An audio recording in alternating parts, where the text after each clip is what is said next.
Greetings. My name's Guy Dauncey, and this is the show called Change the World, where, as if you've been following this show, you'll know, I like to invite guests on who are making a difference in the world, who are doing something positive, are working with vision, and not just out there moaning and groaning. Today, my guest is Eden Murray from Vic High School. Eden's a student at Vic High and an employee of the Capital Region Food and Agricultural Initiatives Roundtable, which we know as CFAIR in the town, right? CFAIR, yeah.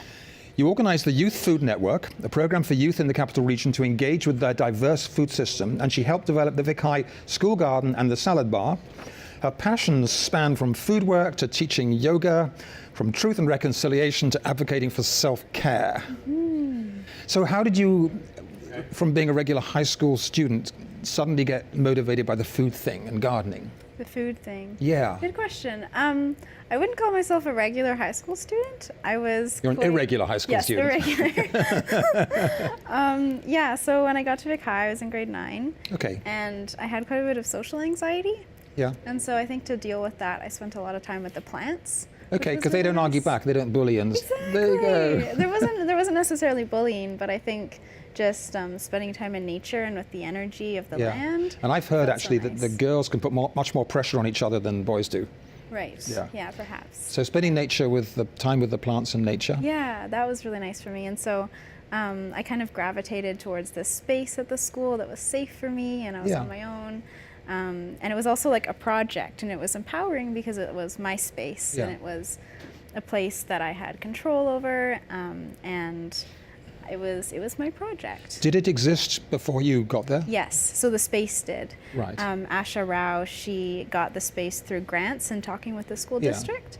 And then there wasn't tons growing though. There was a couple students that went out once in a while to do some gardening. Yeah. But there wasn't necessarily a garden club either. Oh, right. So that's what I ended up starting in grade 10. So how big is the space we're talking about physically? I know we're going to get some photos and probably show them. Is it like? I don't know the measurements. Yeah. But is in raised beds? It's raised beds. Yeah, yes. 5 so of we've them got or about 10 of them? maybe more like 12. 12 of them. raised Okay. beds. Yeah, and then we've also have a big medicine wheel garden. That's wow. a new project, and a sacred medicine wheel garden. Whoa. Yeah. So that's my passion within the garden, the medicine. So talk me through the gardening year with that. So it's March. So are you growing seedlings ready to plant out in the garden, or do you buy the seedlings? It's been different every year. Mostly, I'd say we'd get things from West Coast Seeds. Okay. We got some different grants and stuff to buy them, as well as donations. So do you have a greenhouse where you then? We do. Okay. Yes. If you've seen the Vic High Garden, it's kind of, the wind has come to it, and it's a little bit. It's got some holes. Any garden after the winter looks pretty messy. Yeah, that's true. I know that. We'll work on it. Yeah. So we do have that, and we do work on getting things like zucchinis and tomatoes started early. So have you got seedlings right now in the greenhouse? No, we don't. But you will be. We will, but we also have Mason Street City Farm as a partner. Well, that's busy. Yes, they're quite busy. They're very busy. But any kind of extra seedlings, I'm imagining those will get donated or. So what do you see yourself growing there this year? This year. So lots of lettuces, lots of greens. Different varieties? Yeah, different varieties like Mizuna and such, mustards, but we'll end up putting them in the salad bar program. Right. So the idea is that we're growing this abundance of salad and veggies within the garden, and then it goes straight to the students for $3 for like salad and soup and bread on Tuesdays. Oh, cool. Yeah, so that's the idea of the program. Wow. Right now, though, because we're not growing salad yet, we're buying it from Mason Street Farm and different places. And then we're still feeding the students, but eventually that cycle will kick back in. So tell me about the garden club that you got organized. Yeah. So I think what had happened is in grade 9, I was starting to feel like to get more done, I needed more people on my team. Makes sense. Yeah, it makes sense. And also it was kind of sad because not many people knew that the space was even there. They'd never seen it. Right. So I put up posters and I got people involved. I got my friends to come out first. Cool. And I had some fun international students come out. And basically, it was a lot of like one-on-one work. Yeah. I'd never really had gardening classes, but I had done lots of experiential learning on my own in Yeah. the garden. And so I taught them how to weed and So everything. you're now the tutor, you're the gardening guru. Yes, exactly, except I don't know anything about it. Hey, everything I've done in life, I've learnt while doing Yeah, it. same, likewise. On the job, right? Yeah. So I started showing them the plants and how to work with them. And it was really fun. I brought food out every week. Yeah. And sometimes we do like one day after school, one at lunch or something, and we'd hang out. So it's a lunchtime thing, you have an hour at lunch between classes? Yeah, something like that. Yeah, and then 45 after minutes. classes, after school? Yeah. As well. How many members? It was shift, and it was never something that was like, you have to come to garden club. It was Right. very like Yeah. free, come if you feel like it, Yeah. if the sun's out. I would say maybe 5 members on a regular basis. Yeah. And yeah. has that built friendships among you as well? Definitely, yeah. This one girl, Florence, she's at Oak Bay now, but she was very into the gardening and learning about how to weed. Yeah. And then now she's on my youth food action team and arts team for Right. CR Fair. Right. Yeah, so she's definitely really gotten into the food movement through just the garden club, Right. which has been So cool. before we get on to the food team, the salad bar, that you had to work with the school principal and the catering staff, or how does that work? So it's not as connected to the school as that. It's not with catering staff. I It's it's a classroom now that that makes the salad and sells it to So you do it students at lunch. yourselves? Yeah. So at first it was me frantically making the Yes. salad, and then we had a classroom with students come in All right. to help out. But then now they've taken it all on, and they're making more than salad. They're making soup and salad. The and students have are? bread. Yes. So in it's the all in the students. classroom, you've got a little hot stove top for making the soup and stuff? They go to the cafeteria. Okay. Yes. Yeah. So they go down to the cafeteria. They cut up all the veggies. Right. They Make use. their own dressing. Okay, all right. Yeah. Yeah. And so they're learning things like you got to wash your hands before you're handling all Yes. this stuff. Food and things. safe and Food safe. business skills through the the selling of it all. Yeah. Tell me a little really the business special. skills. So how do you work out the maths of the whole thing? The maths of Well, it. the dollars, I should say. The dollars, right? Well, as far as business skills go, I would say one thing that has been a learning for myself and the Yeah. other students is just that as far as pricing goes, we had it at $4 before for just a salad. Yeah. And then now it's gone down to $3 for way more food. All right. And now students are actually buying it, which is important. So you immediately learned the thing called price Yeah. point. of- Yeah. If it's too So much, there's they're that going to. aspect. Yeah. Because actually, it's if it's too high, there's two things happen. They're saying it's too expensive. Yeah. They're saying those people haven't a clue. As well, they're Right. judging you because you don't know how to price things right. Yeah. If you get it the right that's price, true, they're that's happy, true. right? Yeah. How many salads would you serve on a typical summers? Let's see. I would say it's really kicked up the last week. Yeah. And last time I was down there, I would say there was about 20 people buying salad. Wow. Yeah. So, given that it's March, Yeah. so these are all winter. This is from the Mason Street Garden. These ones I think from Whole Foods right now, and then Okay. Mason Street will start selling us their greens again. Oh, so you soon. you're going a step further because it's winter. You're buying in the salad stuff. Yes. Yeah. Cool. Yeah. So we're slowly getting closer to home until it's right Oh. in our garden. So this is step one of being CEO of Whole Foods. Further down. Oh, mind you. But, Perhaps. well, probably. But when you in 10 years' time, Whole Foods will be because it's owned by Amazon, right? Yeah. Yeah. Their deliveries will be by drone and be a robot running the whole company, right? There'll be no That's human. going to be intense. But hopefully there won't be robots in the garden. Hopefully not. No. Yeah. What have the challenges been in the soil and with the gardening? With the soil, we had this one pest last year. I forget what it's called, but it was like this worm-type maggot Yeah. thing that would eat the roots of all the crops, Right. except for the native plants, which was really interesting. So our Interesting. medicine wheel gardens were flourishing in the summer, but then our things like the lettuces, they would just chow through them, and we'd find the heads of the lettuces just on Yeah, the in earth. October. Yeah. So that has been a huge challenge, but we're working I on know it. my wife Carolyn would know instantly what the bug was, but I don't. So Yeah. did you get advice as to what the caterpillar or the pest was? I did know the name. I just totally Okay, forgot. so you found out. Yeah. Yeah. Is there any remedy? We did try things like planting garlic. Yes. That's supposed to help because then they'll go in the garlic and they'll stay, and then you'll take Did it it help? out or something. Not much. I think it's something where we just have to play it by ear and kind of like feel it out, I guess, and plant things. I tell you they a wanna trick eat. that Carolyn, my wife, invented, because she's been doing this stuff for a long time. She was noticing when you plant the peas out as seeds, Yeah. the mice will come along and eat them very quickly. Oh, okay. So yeah. she would get a gutter, an old gutter from a house, fill it full of potting compost, Yeah. sow the seeds in the gutter, Okay. and when the seedlings are about so high, she'd take she'd pre-dig a trench and go whoosh, and you've got a ready-made Oh my trench of gosh. peas that are this strong with no seed to be eaten anymore. Oh, wow. And like it's just she invented it, but it's like a genius method of getting your Yeah. peas pest-proof at that stage. Wow, that's beautiful. Thank there's- you for that little bit of knowledge. There may be other ways you can do it Yeah. for different crops Yeah. too. Yeah, you have to be inventive with What this about kind of work. rabbits? I haven't seen any rabbits. Okay. There are rats though, and The the rats- school rats district don't- doesn't like that. Rats, are they eating much?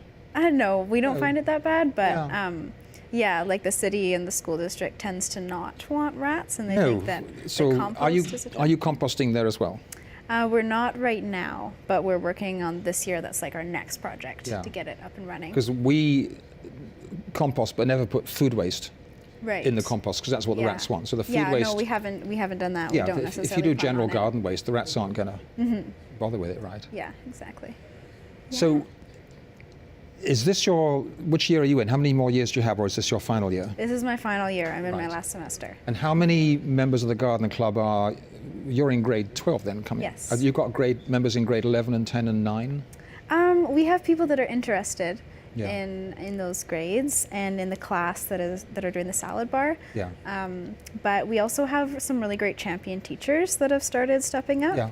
So that gives me hope because Yeah. as long as we have those teachers that will carry on the program, then they'll inspire the students to come out. Because I know that continuity is all Yes. important. I was Yes. talking with a garden club some other time, and they were all grade 12 students, and it was May. Yeah. And in 6 weeks they were going to be gone. Totally, I know. And actually, I That's was what organising happens. I was doing a big talk, and then and there, I had 400 students in the gym. I said, "Who's in grade 11 who'd like to join this? Who's in grade 10, grade 9?" And all the hands went up, and we had 20 new members. Oh, that's so beautiful.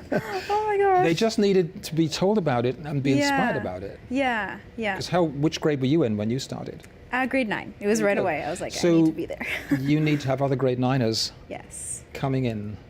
Then they can have Yeah. fantastic. Yeah. So from there, you went on to get involved with CR Fair. Yes. Tell me I did. briefly about CR Fair before we go on to the Okay. Youth Food Network. Okay. Do you want me to tell you about how I got involved? Yes, yeah. Yeah. Okay. So I was actually at CD Saturday. Okay. I don't know. Have you been to CD I have Saturday? lots and lots of them. Yeah. Cool. Oh, yes, for okay. So I was at one of the conference center. It's the Victoria biggest on the Conference island, I think. Yes. Center. Yeah. Yeah. Yeah. So I was there. I think I was in probably like grade 10 or something. And I was looking for people to help me with the garden. Yes. Partners with Camosun, I was thinking, or people that could just help me teach other youth how to Yeah. garden. And what I ended up finding was this group called the Youth Food Action Team that Okay. was run by Aaron Topley at the time. Yeah. And they were giving this talk in a room just all about what they were doing. Right. And they were talking about how they were making videos and helping community kitchens and farms out and stuff. And so I went in there and I sat at the front, and I think I scared them because I was so keen. I was like, oh my gosh, this is exactly what I need right now. Yeah. And so that's how I got involved with CR Fair, because the program Right. was attached to CR Fair, and Aaron was Yeah. working for And them. just for viewers, CR Fair again is the Capital Region Food and Agriculture Initiatives Roundtable. Society. We're a No, it society. must be R at the end because it's got a CR Fair ends with an R. The society on the yeah, end of that. yes. And it's been going for about 10 years or so. I think Linda. Yeah, it's pretty old. Linda's Yeah. been working on it for a while. So you have now a youth food network Yes. within that. Yeah. Tell me about that. Yeah, so what happened was the Youth Food Action Team was this smallish group. And Yes. so I started by taking that project on Okay. and started running that. But then we kind of came together as a team in CR Fair and thought we need to expand and create this space that's more accessible for youth of different intersections to come in Yeah. and participate in the programs. So what do you, when you say different intersections, it may be a generational thing. What do you mean by different intersections? So intersectionality is like a social justice term. Okay. And we use it to just explain parts of your identity that you cannot change. So it might be the color of your skin, or your gender. Oh, gotcha. Yeah. Okay, you're trying to be fully inclusive. Yes, gotcha. Exactly. Okay. Mm-hmm. Yeah. So we developed a program that would go more so like expand the CRD. So it wasn't just like Victoria, but hopefully we're trying to get youth that are from the Gulf Islands and the Lower Island together. And the program is designed to be able to engage youth from all different walks of life and different knowledge bases to be able to engage in their food system in like however they want. So it might be cooking or gardening or native medicines. What kind of ages are we talking for 14 youth? to 24. Okay. Yeah. Mm-hmm. That's good. Yeah. Yes. And how many members do you have? At your maximum? So we hosted our youth food conference in October, and that was our launching event. Right. And we had about, I think, 70 people come. Whoa. Yeah. So that's about the extent of our members. And are they all active in their schools or their neighborhoods or doing something individually around food? I would say it's a wide range. So a lot of them are, but then a lot of them just learned about the conference and they were like, oh my gosh, this is a passion of mine, but I have no way to apply it within school or anything. And so it's a good space for them to start learning. So what do you do when you meet? So the Youth Food Network hosts mixers and conferences and workshops. So that's not necessarily meetings for the Youth Food Network, but it's spaces for them to start exploring. But then we also still have our Youth Food Action Team, which is now the advisory for the network, and the people that are starting to learn how to plan workshops for the network. So we have meetings for them, and then we also have an arts team that does the promotion for the network. Oh, wow. Like posters and social media, that sort of stuff, that kind of promotion, and we're looking at doing different projects as well. Are some of you tied up with the young agrarians as well? That's a good question. I went to their winter mixer last year. Yes. Yeah. They're slightly older, they're late 20s, are they? Or? I would say so. Yeah. And they're all in the farming world. So they've actually found a way to get their fingers in the... Exactly. And earn a living from it in some way or other. Yeah. But I brought my Youth Food Action Team up when I went. So a couple of us know about it, and we definitely cross-post events and such. So how do you... I mean, do some of the members of the team want to make the jump from just gardening in the backyard or in a school project to having a career and becoming a farmer or becoming a grower? I would say so. But I would also say that within the Youth Food Network, we focus not only farming, but things like cooking and different other cultural perspectives on food too. So tell me about the cooking side of it. Yeah, because I'm growing up with a belief that young people, the parents are just going to the freezer aisle and putting it in the. Yeah. So one thing we did, we hosted a workshop or a couple with Mustard Seed in conjunction with the Food Share Network, and we got like a box of fresh produce that was left over and no one had taken it. So it was stuff that was kind of going bad and stuff, and we created a meal with it together and served it to some of the people. So whose kitchen are you using for this? Mustard Seed. Oh, they got a kitchen. Okay. Yeah, they have a. How many of you did all the food prep and the cooking together? We did it a couple times. I think it was like 5 of us in the kitchen. Yeah, so that was one thing we did. It was like where we had no recipe. We were just like, what can we make? So you're coming in with some cooking skills from your parents you've learned, or from school, or some of it's from scratch and nothing, or? Yeah, more so. I don't know. I've struggled with dietary restrictions, so I've had to cook for myself a lot. Okay. So you've learned. And I've explored holistic nutrition and stuff quite a bit. So.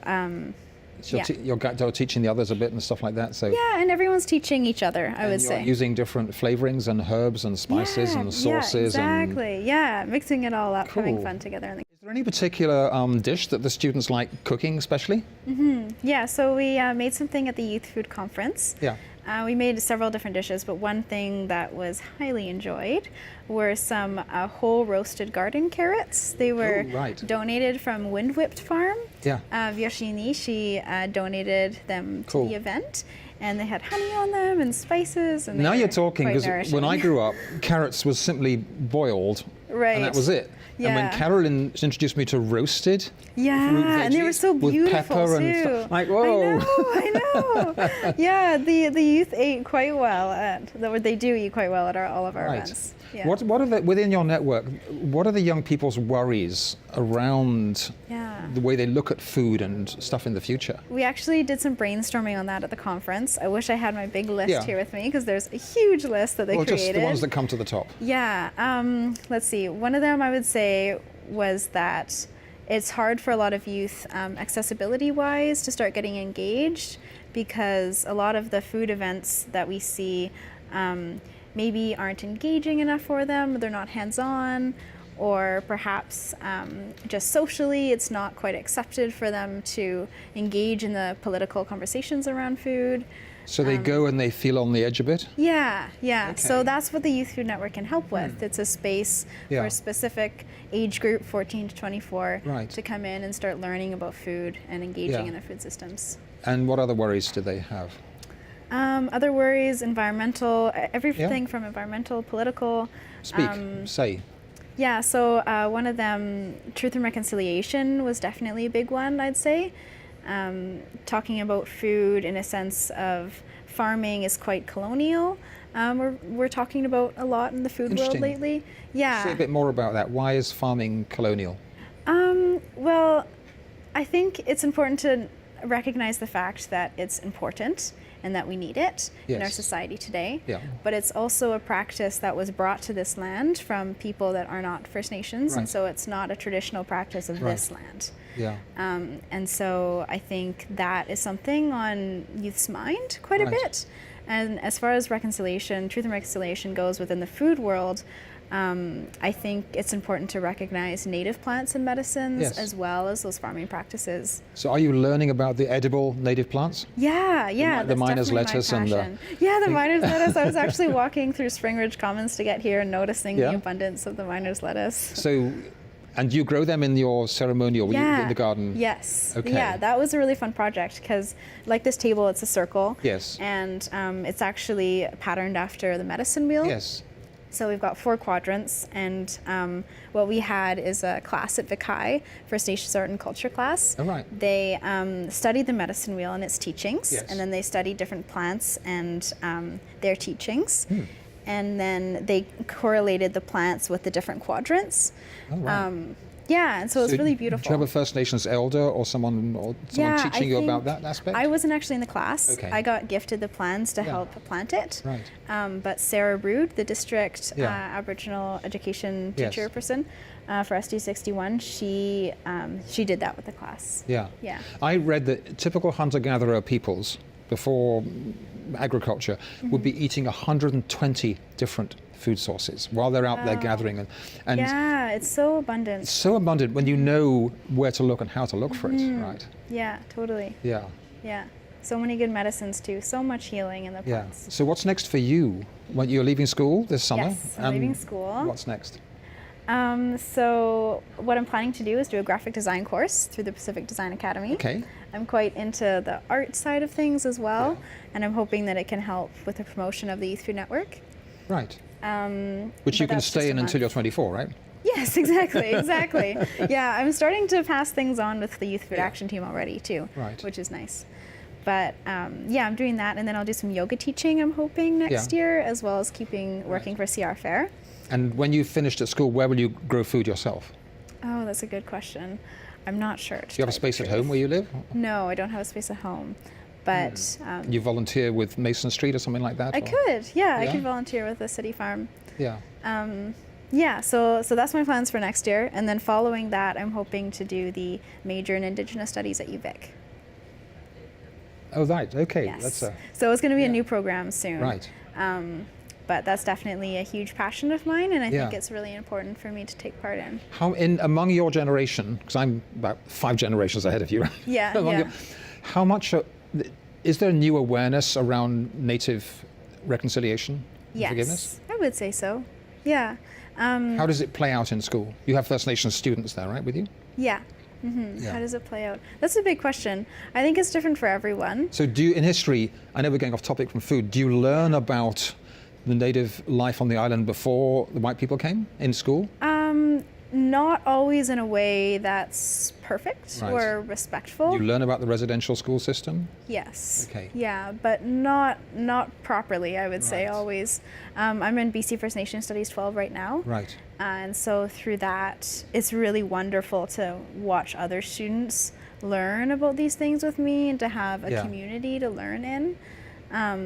But before that, I remember social studies classes, I would get really depressed because I'd come into the class every morning and it would be through the textbook and we'd be learning about colonizers' point of view, Yeah. and I wanted to hear the original stories. Yes. So that I could start doing my part with truth and I reconciliation. mean, it is amazing that First Nations have been on the land here anywhere between 5,000 and 15,000 years. And, you know, so it's, and the depth of knowledge Yeah. before the shattering with the smallpox and the residential schools and the Yeah. so much, you know, difficulty. Yeah. Yeah. Whoa. So, what's your when you tune into all the young people in the Youth Food Network? What's the vibe you take away? What brings you joy from that? Oh, okay, that's a good question. There's so much gratitude, I would say. That's a big one for me. There's so much gratitude in all these youth, and just for me for like hosting the events. Okay. And creating the space so that hosting the space so that they can create it on their own. Wow. I think just the opportunity. Yeah. And also when they realize that there's people that are like-minded and that Right. want to engage in these systems and such and learn about these things together, it's life-changing for a So lot they of have people. felt isolated and separate. Yeah, I would thinking say so. they were And just that's weird. how I felt too. Yeah, that's how I felt as well. That, Quite like- isolated. Like I'm on my own. No one else has these weird ideas that food, for God's sake, might be important. Yeah, yeah. Hello. I know, right? Yeah, so this is a really good spot for them to find a community and find that support. Right. Do they verbalize gratitude in that sense? Yes, I would definitely say so. I was co-hosting a workshop with Community Earth. Yes. At Claremont last weekend. I was doing like some tea making workshops, and we Yeah. had speakers and such. And some of the girls that came to the Youth Food Conference, they were talking to me about how it was the most life-changing conference they'd ever been to. Brilliant. Yeah, and about how they're so inspired and they always feel so good when they come Because to these food I know of events. gratitude as a spiritual approach that Yeah. puts you in a good place very Yeah. quickly. Yeah. And lets all the little smaller things, but Yeah. to know that teenagers are embracing gratitude as well is Totally, really completely. important. 'Cause Yeah. it changes your mind space. You're not Yes. complaining and fussing and mussing so much when you just Yeah. think how much we got to be grateful for. Yeah, it's really peaceful. Well, I'm grateful to you. We need to wind up now. So thank you Okay, for your yes. leadership on all Thank this, you, your Gary. inspiration Thank for you. other young people. Yeah. I'm grateful also for the Shore TV studio and the Yes, volunteers who are likewise. helping out on all this sort of thing Yeah, here. yeah. This has been the show called Change the World. My name's Guy Dauncey. One of my little contributions is this book called Journey to the Future, A Better World is Possible, which is a novel I wrote set in Vancouver in the year 2032, when all these brilliant things are happening in the same place at the same time. So you get a sense of it. If you enjoy the show, tune in next week for more wonderful, scintillating guests. Thanks for watching.